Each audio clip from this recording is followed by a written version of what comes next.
Good afternoon, morning, something like that, lucky viewers. My name is Justin Zartan, and we are here to talk about the history of the bat. The reason we're talking about the history of the bat has been released now for at least a couple months in the classic new, classified series. I keep forgetting what I'm talking about half the time. And he was originally released in the 80s into the comic book series and into the cartoon on TV by Deke.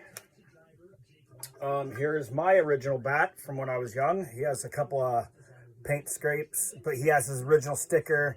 He has his original accoutrement or his accessories. He's in really good tight shape, and at the moment it's his original O-ring. All his accoutrement or his accessories are with him. He's one of my favorite figures. I had a couple of them, and I sold them off when I was in need of money, and I kind of missed that set or my collection from time to time. One of them, more than anything, I kind of really like, says Super Trooper. Apparently he's really hard to come by now, even though I had 3 of those. I got them free by sending in proofs of purchase, and I really miss my 3 3/4 figures and him. So back to the bat. The Cobra Bat is the perfect Cobra Trooper. They have been in all of G.I. Joe comics and cartoon series since the beginning, with some since their introduction, with some variation in the Sigma 6 line. They did change quite a bit. The bat, like I was saying, is supposed to be able to take a lot of battle damage, as it shows here on the new one. It comes with a second head, showing his battle damage. And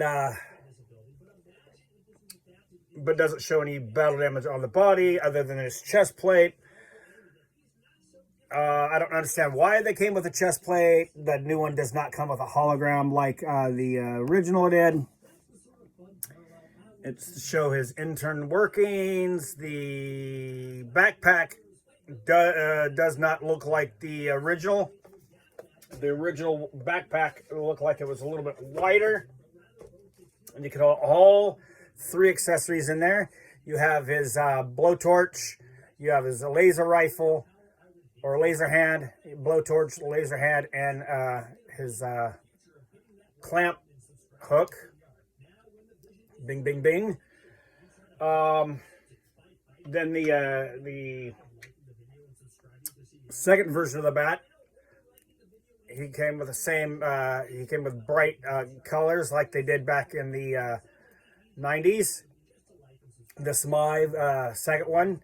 He still has all his original accoutrement, his original sticker. I do have the accessories. I've been digging around for them. I do like the look of the second bat, how it's all sleek and stuff.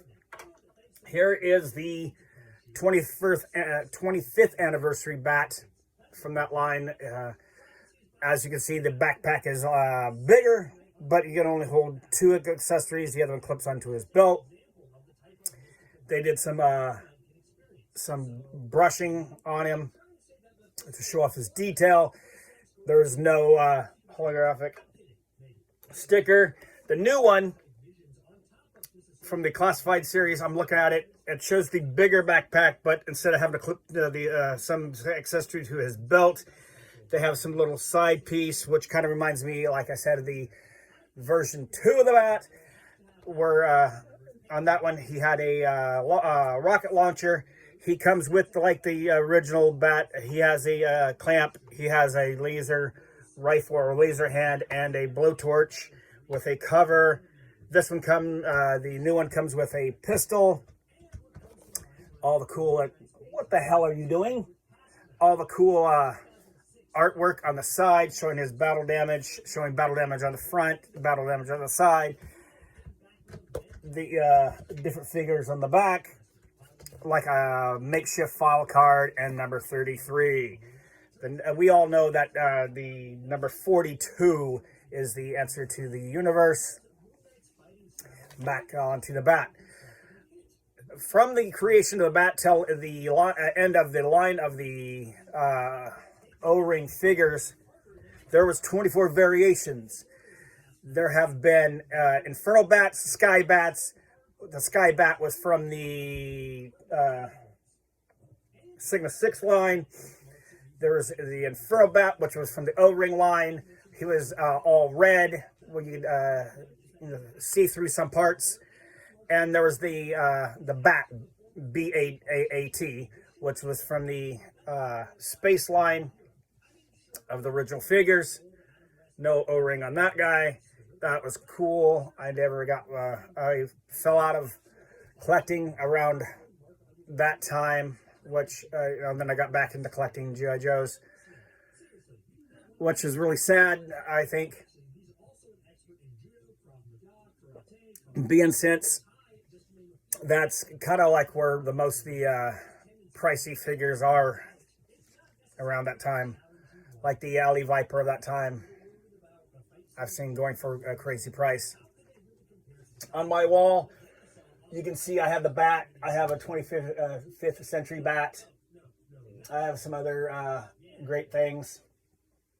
And yay, another favorite of mine was the Alley Viper. There was a armored bats.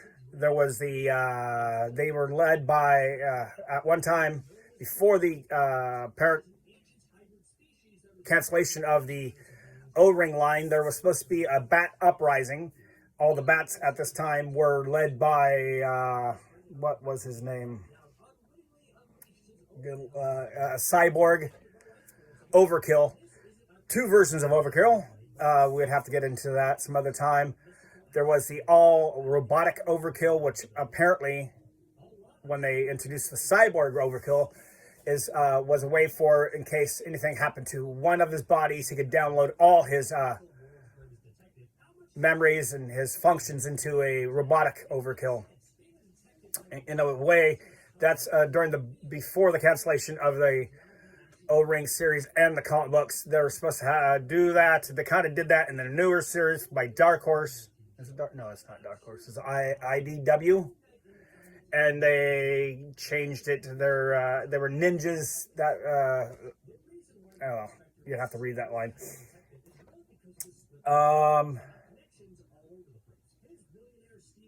The bats have always been one of my favorite figures. When I saw them, the Classified was releasing this, I went and got me at least 3. For some reason, I still want more, even though I have some.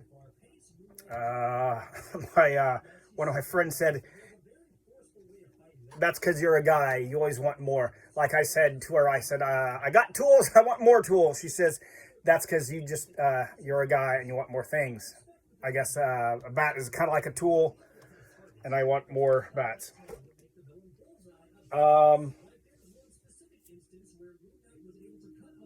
That's it for now. We'll talk more about the bats when I get on to talk about Overkill. This is Justin Zartan talking about the history of the bat.